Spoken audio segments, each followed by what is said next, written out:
Tout de suite, le JT.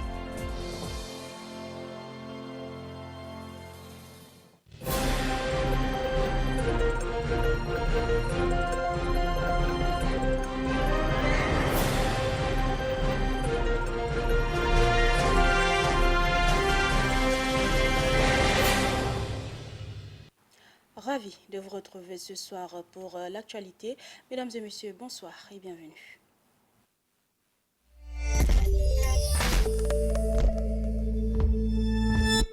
Ouvrons cette édition par la brève. Le président de la République, le maréchal Mahamad Idriss Déby Itno, a regagné N'Djamena ce 7 juin 2025 où il a participé à la 26e session ordinaire des chefs d'État et du gouvernement à Malabo, en Guinée équatoriale, pour le compte de la communauté économique des États de l'Afrique centrale.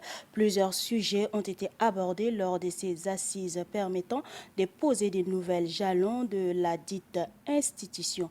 Nous y reviendrons dans nos prochaines éditions. Toujours en politique, la récente décision de l'administrateur américain Donald Trump d'interdire l'entrée sur son territoire aux ressortissants tchadiens risque d'avoir des répercussions économiques majeures. Ces durcissements diplomatiques compromettent en effet des échanges commerciaux cruciaux, notamment dans le secteur pétrolier et agricole. Mistangar Victor et Diana Nepidimbay signent ce commentaire. C'est un véritable coup de massue sur les opérateurs économiques tchadiens. L'interdiction d'accès au territoire américain imposée aux ressortissants du Tchad par le président Donald Trump fait craindre de sérieuses perturbations commerciales. Cette décision, perçue comme une sanction diplomatique, s'annonce comme un véritable frein pour les relations économiques entre les deux pays. Le Tchad, dont l'économie est fortement tributaire de ses exportations, en particulier de son pétrole brut, voit ainsi l'un de ses marchés extérieurs menacé. À titre d'illustration, le pétrole représente à lui seul près de 69,4% des exportations du pays. Viennent ensuite l'or, 25,4%, les graines oléagineuses, 3,78%, ainsi que la gomme arabique, le coton, le sésame, l'arachide, le cuir et d'autres produits bruts destinés au marché américain. Au cours des 5 dernières années, la valeur totale des échanges entre le Tchad et les États-Unis s'est inscrite dans une dynamique ascendante, atteignant 304 milliards de dollars en 2023, dont 124 milliards pour le seul pétrole brut, une croissance qui pourrait brusquement s'inverser avec cette mesure restrictive. Si aucun accord bilatéral de commerce ou d'investissement ne lie formellement les deux pays, les exportations tchadiennes bénéficiaient néanmoins de l'AGOA, African Growth and Opportunity Act, un programme américain qui offre des facilités d'accès au marché américain pour les produits africains, la remise. En cause implicite de ce régime préférentiel pourrait porter un coup fatal aux espoirs de diversification économique du Tchad. Certes, les États-Unis ne figurent pas parmi les partenaires économiques dominants du Tchad, devancés par la Chine, la France, l'Allemagne et la Turquie. Mais les rôles restent stratégiques. Les restrictions d'entrée touchent non seulement les citoyens, mais également les hommes d'affaires, limitant de fait les échanges, les investissements et les opportunités de coopération technique et financière. Cette rupture diplomatique pourrait bien être le prélude à un isolement économique partiel, dont les premières victimes seront les opérateurs tchadiens déjà fragilisés par un contexte régional instable. Le contrôleur de l'autorité indépendante de lutte contre la corruption, Abderrahmane Djougourou, menace de démissionner si certains individus continuent d'interférer dans son travail. Il a promis remettre sa démission à la fin de l'année. Une annonce qui a fait l'effet de bombe chez les internautes qui n'ont pas manqué de faire des commentaires croustillants. Voici à ce sujet le commentaire de la rédaction signé l'Aldium Narcisse Bainati.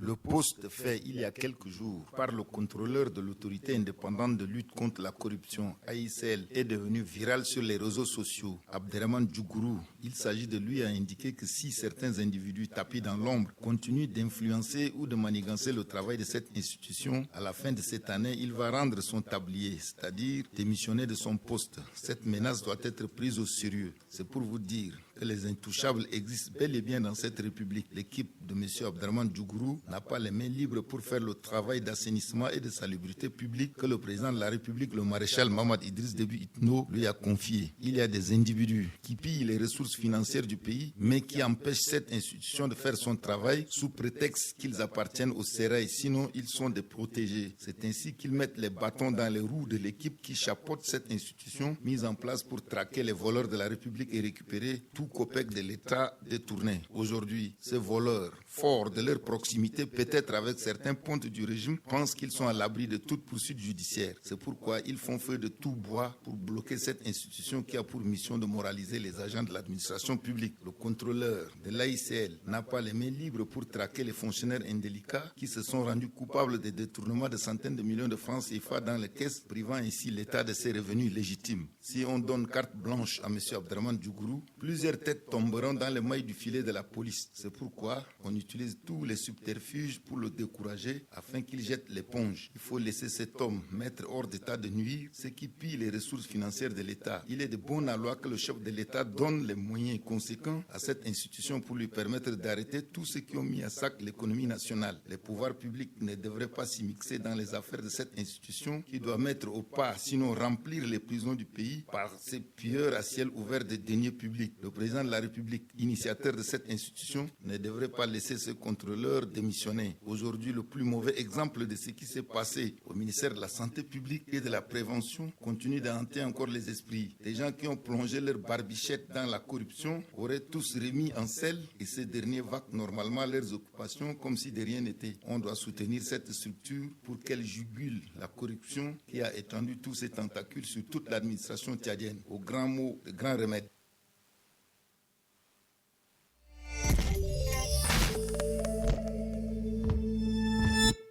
En société, le mariage, bien que célébré comme une union sacrée et joyeuse, s'accompagne souvent de nombreux défis auxquels les époux doivent faire face.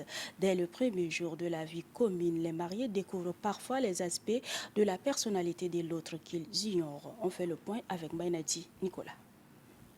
Le mariage, faut-il le rappeler, est l'union sacrée entre l'homme et la femme. Mais on se rend compte que cette union présente quelquefois des enjeux individuels et sociétaux majeurs. Parmi les défis majeurs, on retrouve les différences de caractère, d'éducation ou de valeur. Ce sont des éléments qui peuvent provoquer des tensions s'ils ne sont pas gérés avec maturité et communication. Les pressions extérieures telles que les attentes familiales, les contraintes financières ou encore les responsabilités liées à l'éducation des enfants viennent également mettre le couple à l'épreuve. Selon le sociologue, beaucoup se marient par intérêt, chose qui met en mal l'entente dans le couple.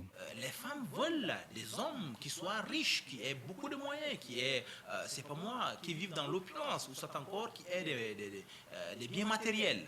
Contrairement à d'autres qui n'ont rien, ceux qui ont des moyens sont mieux vus par rapport à ceux qui n'en ont pas. Et l'homme aussi, il vise des intérêts. Hein. Vous voyez, l'homme cherche toujours une femme là qui va préparer non seulement des bons repas pour elle, mais qui va veiller sur ses enfants. Ils veulent toujours des femmes qui se battent, qui amènent quelque chose à la maison, qui contribuent. Un autre défi important réside dans la gestion du temps, avec les obligations professionnelles, les tâches domestiques et parfois un rythme de vie effréné. Il devient difficile de préserver des moments de qualité à deux. Or, c'est précisément dans ces instants de complicité que le couple se renforce. En amour, normalement, on ne doit pas parler de domination. Si aujourd'hui, mon mari se met à laver mes habits au vieux au su de tout le monde, c'est sûr que dans sa famille, ça va un peu parler. On va dire, mais c'est quelle histoire? Les mariés doivent faire face à l'épreuve du temps. Maintenir l'amour, la tendresse et le respect mutuel malgré les années et les épreuves n'est pas une tâche aisée. Juridiquement, le mariage, ce n'est pas une obligation, c'est un choix. On peut faire le choix de se marier ou le choix de ne pas se marier. Vous avez des gens qui entrent dans des ordres religieux qui ne veulent pas se marier, c'est un choix. Mais vous avez aussi des gens qui ont décidé par choix de ne pas se marier ou se remarier ou se marier simplement parce qu'ils ont vu ce que le mariage a fait sur leur mère. Ça peut être un traumatisme qui vient de là. Vous avez vécu avec vos parents, vous avez vu comment votre papa a maltraité votre maman, mais je dis simplement que c'est un choix. Le mariage, faut-il le dire, présente des enjeux multiples, touchant tant d'individus que la société. Il peut être vu comme un acte personnel, mais aussi comme une institution sociale, avec des implications juridiques, économiques et culturelles. Certains enjeux majeurs sont liés au mariage précoce et forcé, à la perception du mariage dans différentes cultures. Les travaux de bitumage de la route Djuman-Lai qui étaient aux arrêts depuis un certain temps en raison de manque de carburant ont repris. Notre reporter local Labara Midim a fait un constat. Suivez son reportage. C'est depuis le week-end dernier que les engins de l'entreprise en charge des travaux de bitumage de cette route ronflent à nouveau sur cette voie. On peut voir des bennes transporter des graviers pour les déposer sur la chaussée pour la couche de base. Les ouvriers, eux, s'occupent des bordures. Interrogés, quelques usagers ne cachent pas leur satisfaction. Par la même occasion, ils émettent le souhait de voir les travaux continuer sans arrêt. Nous espérons vraiment que cela ne s'arrête pas. Parce qu'on dit tout ce qui arrive à l'Aïe ne dure pas. Et pour moi, je nourris toujours mon espoir comme quoi cette route aura lieu. Mais nous appelons sincèrement la société, n'est-ce pas, CGCOP, à se donner du paquet pour que cette route puisse avoir lieu. Nous, on attend, mais notre souhait est qu'il continue comme ça jusqu'à Djuman pour nous permettre, même s'ils veulent mettre les graviers là comme ça, pour nous permettre de circuler un peu pendant cette période de pluie où nous serons bientôt fermés. Si les acteurs politiques de la localité eux-mêmes, s'ils s'impliquent dans la chose, là, la route sera réalisée. Et du moment où chacun croise les bras, il regarde, même si nous allons rester 100 ans, cette route ne sera même pas réalisée. Le chef du personnel de l'entreprise en charge des travaux que nous avons interrogé confirme que cette voie Djuman-Lai ne sera pas totalement bitumée cette année. Néanmoins, ils donneront le meilleur d'eux-mêmes pour faire le minimum en attendant les dernières instructions. Nous, on compte beaucoup plus sur le carburant. C'est-à-dire ce qu'on a, on est en train de gérer. Mais maintenant, il y a également la saison de pluie qui doit jouer sur ce truc-là. Parce qu'il y a les intempéries. Si aujourd'hui il pleut, peut-être que 3 jours on ne peut pas travailler à l'attendant que la route devienne sec. Parce que le travail du bitumage, c'est un travail très sérieux et ça prend du temps. Donc qui va lentement, pas sûrement. Et c'est comme ça qu'on tient avec l'équipe. Je pense qu'on va s'arrêter là où il faut s'arrêter. On souhaite quand même continuer très loin. Mais jusqu'à Djuman, ce n'est pas possible parce qu'il y a la saison de pluie qui doit gérer également. Jouer beaucoup sur le travail. Là où passe la route, passe le développement, dit un adage populaire. Avec cette reprise des travaux de cette route longue de plus de 80 km en chantier depuis plus de 10 ans, nous espérons que la province de la Tandjilé amorce enfin le dernier virage pour son développement.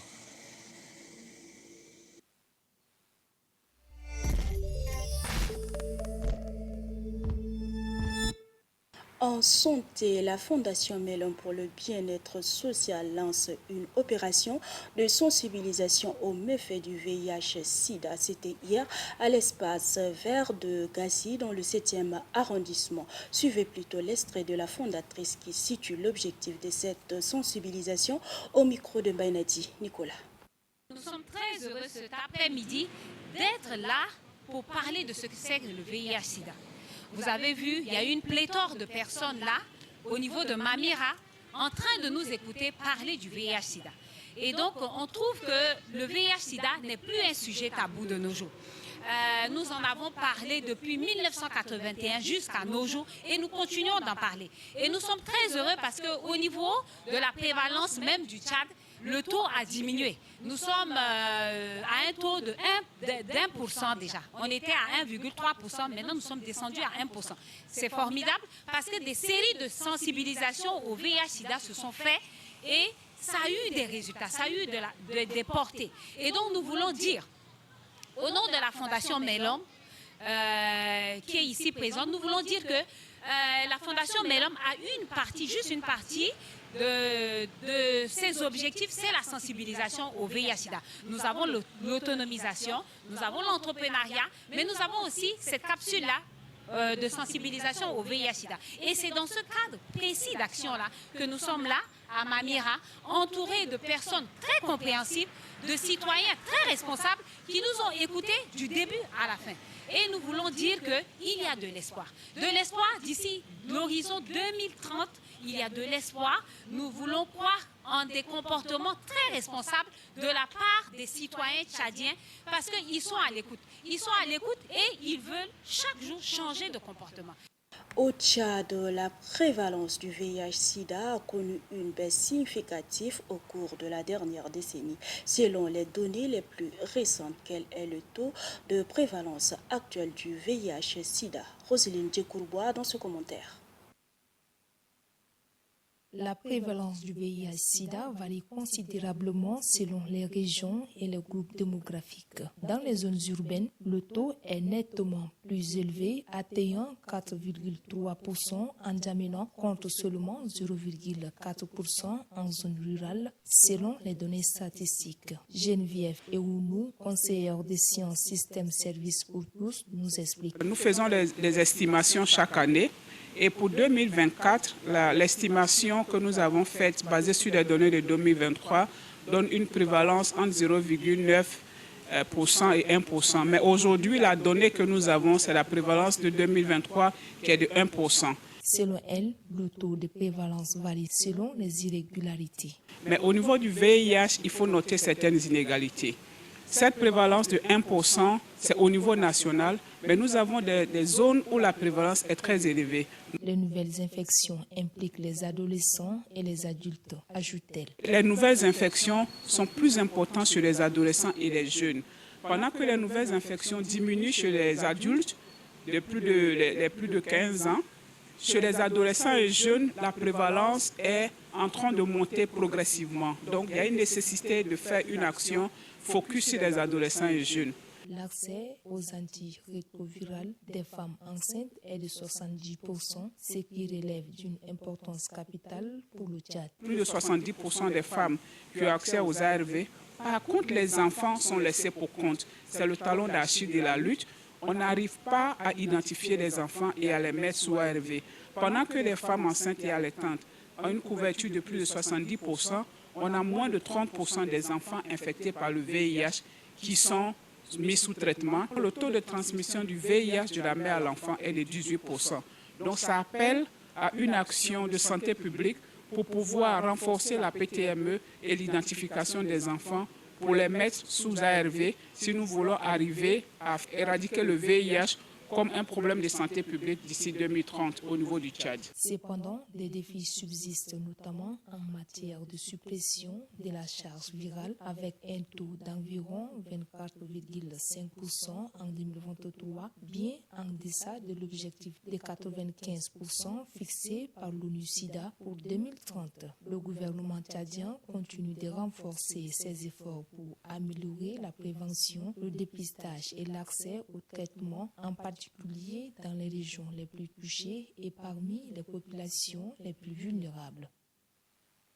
Relever le défi de la consommation du tabac au Tchad en milieu jeune n'est pas seulement l'affaire de la santé publique, mais l'affaire de tous.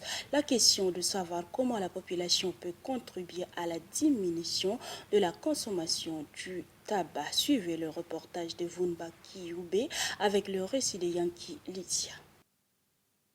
La population tchadienne peut contribuer à la diminution de la consommation du tabac à travers divers moyens, à savoir éduquer dès bas âge les enfants et les jeunes sur les méfaits du tabac dans les lieux publics, à travers les activités de sensibilisation pour la réduction de la consommation du tabac dans les lieux publics. La coordonnatrice du programme de lutte contre le tabac, Nenodi Mbairo, évalue le taux de la prévalence de la consommation du tabac dans les années précédentes. Quand le décret a été pris, nous avons fait d'abord une formation des responsables des restaurants, des bars, des transporteurs, ceux qui gèrent les transports en commun. On a travaillé avec eux, on leur a formés, on leur a montré vraiment les risques que tout le monde encourt. Et quand on a fait ce travail, ça faisait déjà, je pense que la première fois, c'était en 2020. Et en 2024, ici, on leur a rappelé encore pour faire un recyclage commun en 2024. On a compris que, franchement dit, ils avaient vraiment la soif d'appliquer ce décret-là. Donc ça veut dire que ce sont des aspects positifs du travail que nous faisons. La coordonnatrice du programme de lutte contre le tabac s'explique sur les réalisations et les activités que ce programme mène pour aboutir à un résultat positif sur la consommation du tabac. C'est une lutte qui doit vraiment intégrer toutes les institutions, la population elle-même, tout ça.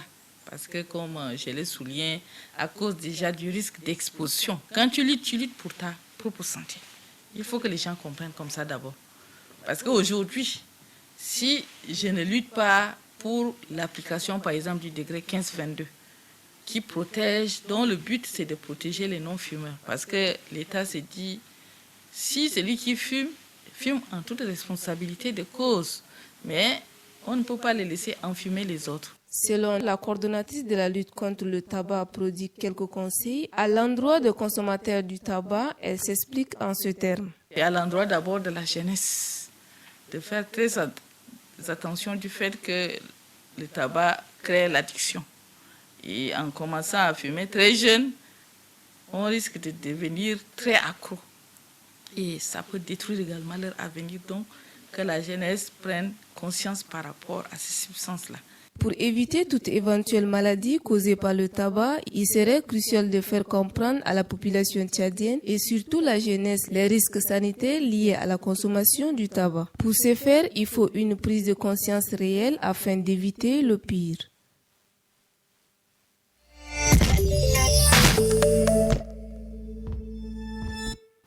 Le match amical international inscrit dans le calendrier de la FIFA, la sélection nationale tchadienne a tenu tête au Kenya. Le match s'est soldé par un score nul ce samedi soir au grand stade de Marrakech. Baïdixem Sadok signe ce commentaire.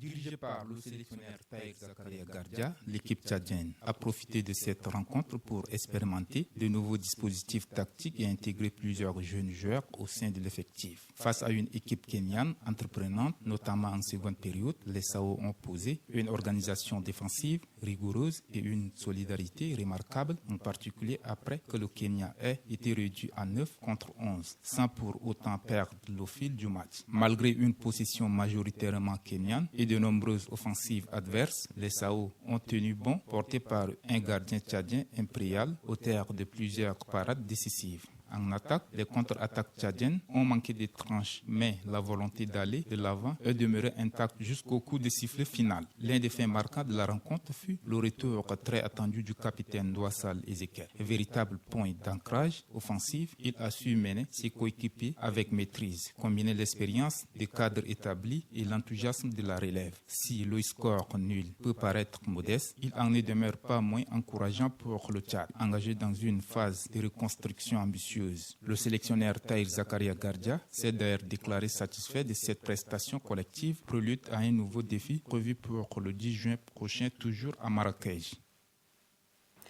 La semaine a été marquée par des temps forts sportifs tchadiens, notamment la mobilisation des Sao pour une double confrontation amicale contre le Kenya à Marrakech et à l'international. L'Espagne triomphe de la France au terme d'un match retour sur les faits marquants du sport hebdomadaire avec Baindixem Sadok.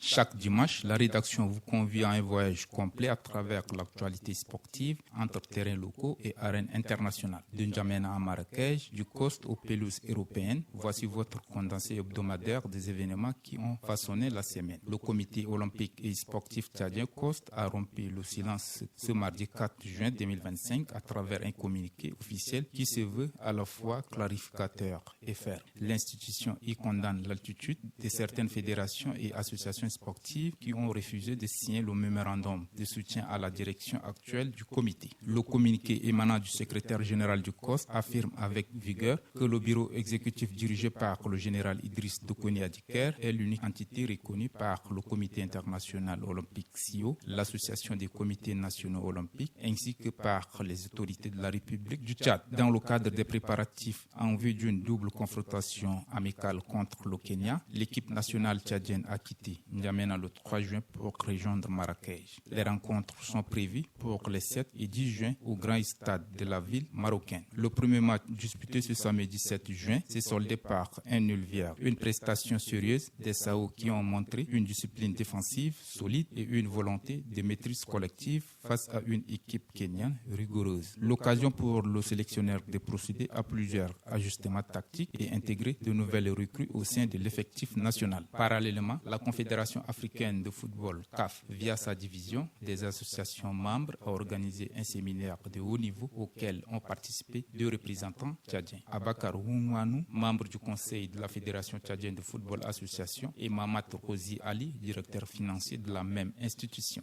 L'objectif principal était de renforcer les capacités des fédérations membres à travers l'introduction de normes de gouvernance financière, l'uniformisation des statuts, la promotion des réformes à l'échelle des unions zonales. Sur la scène européenne, la Ligue des Nations a offert un spectacle de haute volée. L'Espagne a dominé la France sur le score spectaculaire de 5-4 dans un affrontement empreint de rebondissements et de virtuosité offensive. Rendez-vous est pris pour dimanche prochain pour une nouvelle édition de votre rétrospective sportive.